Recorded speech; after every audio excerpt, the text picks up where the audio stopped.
I had a few comments on these page edge clusters that are in the giveaway journal. So I thought today we'll do a little bit of a mass make and we will create some.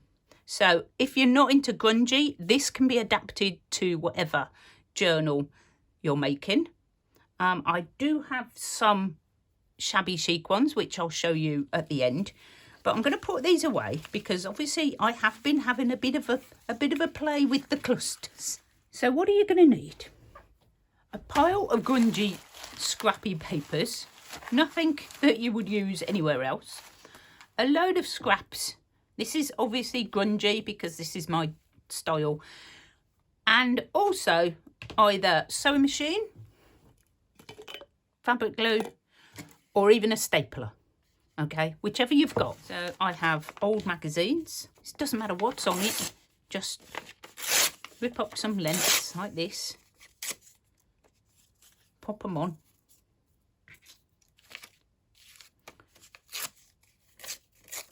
All different sizes. Let's put one on there. I've got some tissue paper. So you can put some of that on.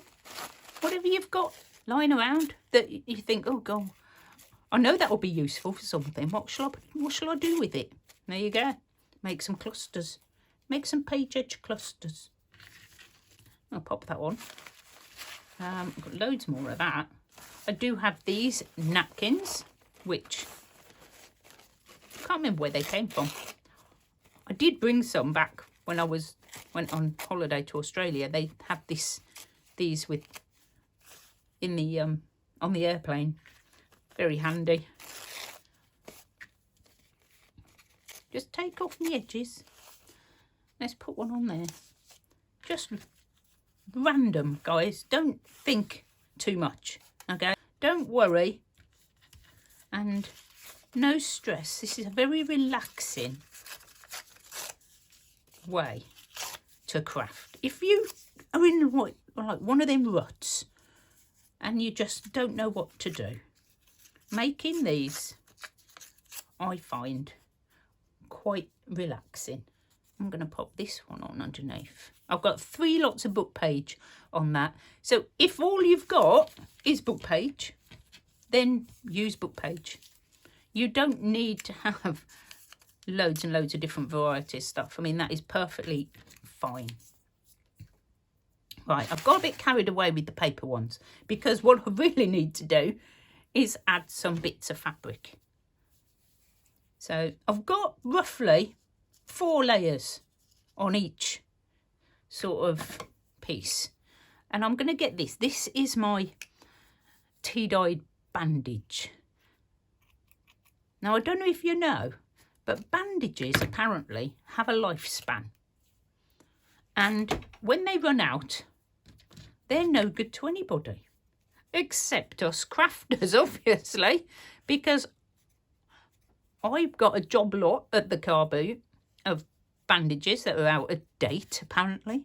I didn't even realise that bandages went out of date. And I've tea-dyed them, and they're lovely. They're just like muslin. So if you want free supplies, I'm always there with some free supplies ideas. Well, not free, because you have to buy them, but it's a way, way cheaper than muslin. You know, bandages aren't that expensive, even if you have to buy them new. But how are we doing on where I am? Oh, I'm doing good. That makes a change. Okay, another little dig into my box. So I've got a vintage hanky. I mean, nobody uses hankies anymore, do they? So we need to use them up in our journals. Look at that. I love the fraying. It's gorgeous. Gorgeous. I might take the edge off because that's a bit straight. Oh, it doesn't want to come off. It's very well made, this vintage hanky. Pull, Carol, pull. Oh, sort of. if you see little breaks in the video, it's because I'm coughing. I've still got my cough. And it's very annoying. Oh, look at that. You see, now we can use that as well. We can put that on. Never waste anything. Okay. What have I got? This is like some sort of papery. Oh, yeah, it is like paper. How weird is that stuff? I don't know where that came from, but that's going on. So we can pop some of that on. Now I could layer this and put this on top. Just mess about with your bits and pieces until you're happy with them, basically.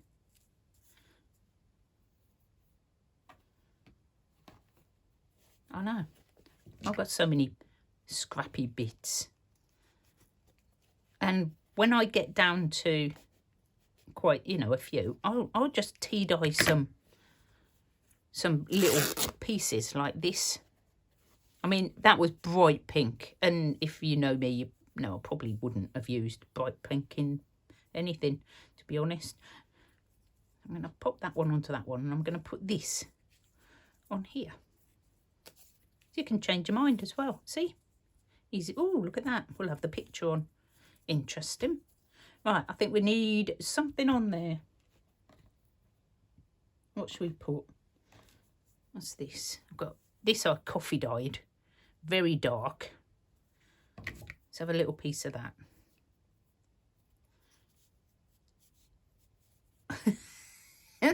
These are not my fabric scissors. I can't find my fabric scissors. I don't know where they are, which is why I'm struggling. Okay, let's pop that on that one.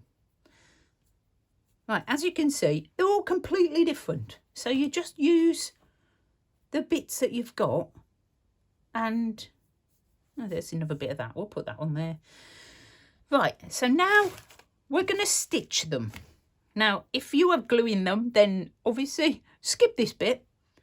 You can, if you want to, put some glue stick underneath each one to hold them together. I don't usually bother because I'm not fussed if they move around a bit.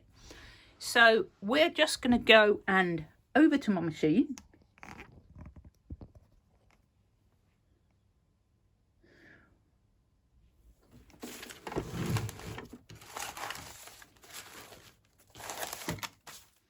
Right, now I do apologise for the wonky angle, but I want to show you something else while I'm doing these. So, little tip that you probably know, but I'm going to tell you anyway. So, cross stitch I find quite interesting when I'm doing this. So, start off, do your little backwards so it doesn't come undone, and all the way down, making sure that you're sort of catching everything, even if it's at an angle like that.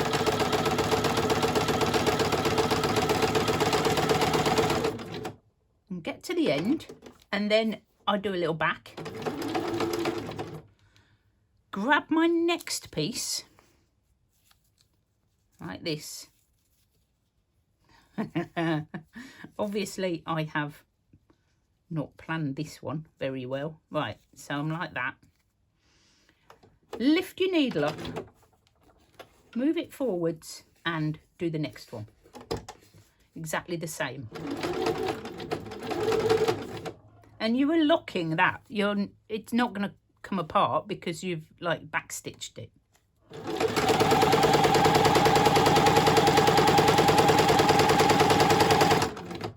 Back.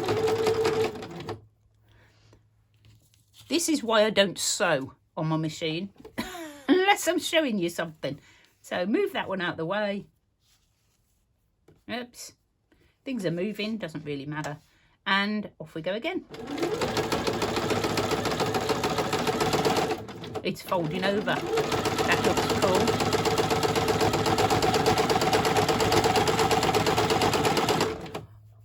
I've changed my needle on this about 3 times in like 3 years I've had the machine. It's still going.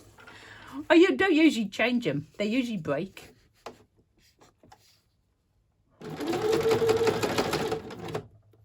Probably because I sew through all sorts.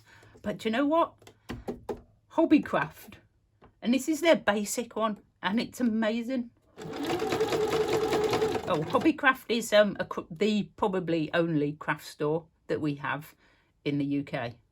We have the Works, but that does like books and things for kids and all that. It's mainly for children. Hobbycraft is like grown-up craft, and it's the only one, the only place, and it's very expensive.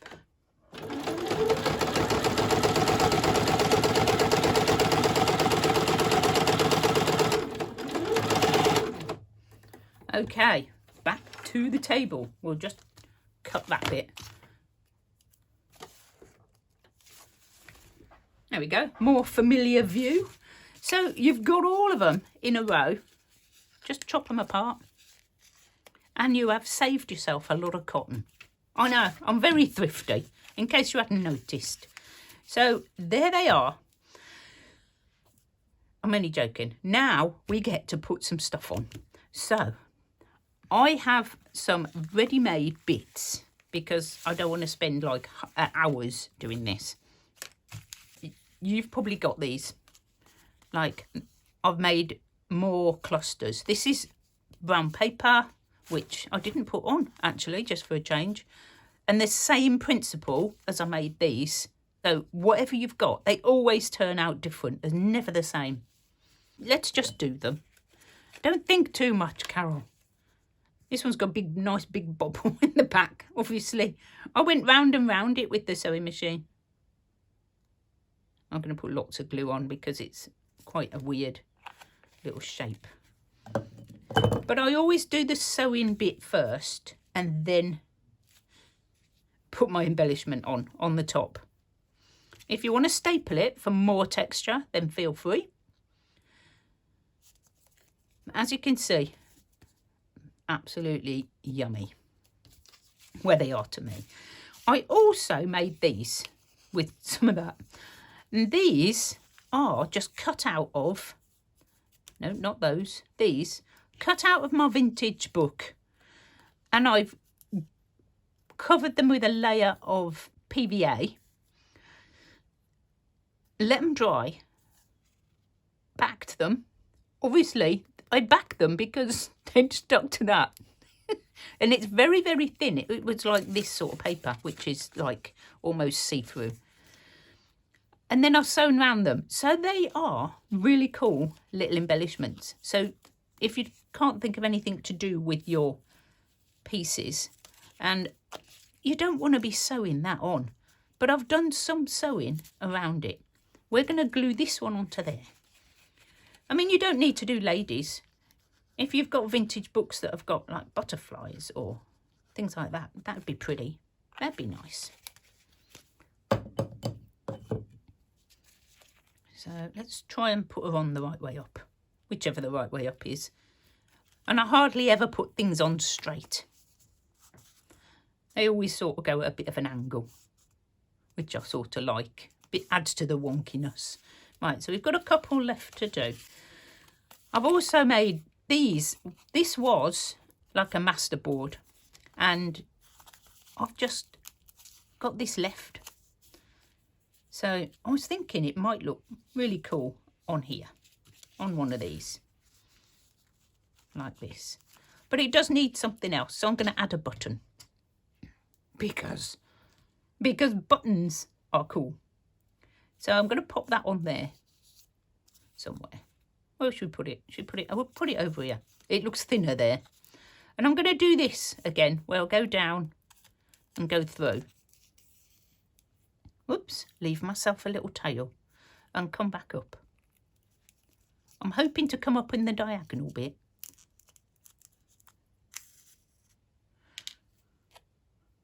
Don't cut that bit. You might want to sew another button on.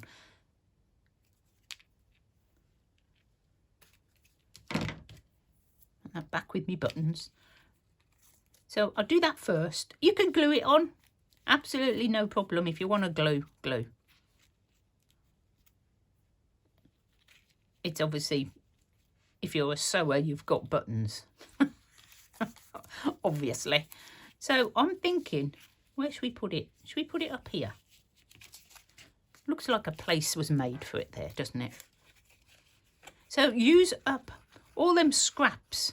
You know, that was a horrible card that I made. And I've now repurposed it to put it on my cluster. Just fold that up so it bends around there. And I'm going to get one of my pegs. Maybe two of my pegs. See, these are some more. I just decorated them up. And I'm just going to let that sort of sit a minute. Right, I've got one more. So we've done that, we've done that. We've made a card cluster. So we've got this. I've also got these, which are just clusters with a button on. This has got a card back, but I've also got them that are just all fabric. And you can just add those on as well. Oh, I like that one. I might put that one on. You can put them in the middle. You can dangle them off the bottom. That would make it sort of come out. You could put it at the top and then put this like right on the top of your page. You can have it coming out. I think I'll do that. I'm going to do that. And I've already got my button sewn on. Bonus. I do sit and make little clusters while I'm watching telly. I like to do that. I like to do something with my hands while I'm watching telly. Okay, so we're just going to pop that onto there. Maybe not quite as that, yeah, but there we go. Something like that.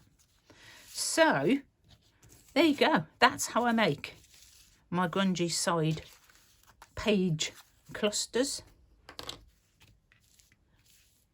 And that's how they turn out. Every single one is different. It depends what you've got at the time. It depends what fabrics you've been using, what you've done. So you can put anything you like on top of them. Over to you guys. Oh, no, I forgot. So I did promise you that I'd show you some actual shabby chic ones that I made. So I'll just go and grab those. Here's the more of a shabby chic look that I did, rather than, you know, completely grungy. Just choose slightly lighter papers and put some really fun embellishment on. So I did actually make these in a video not very long ago.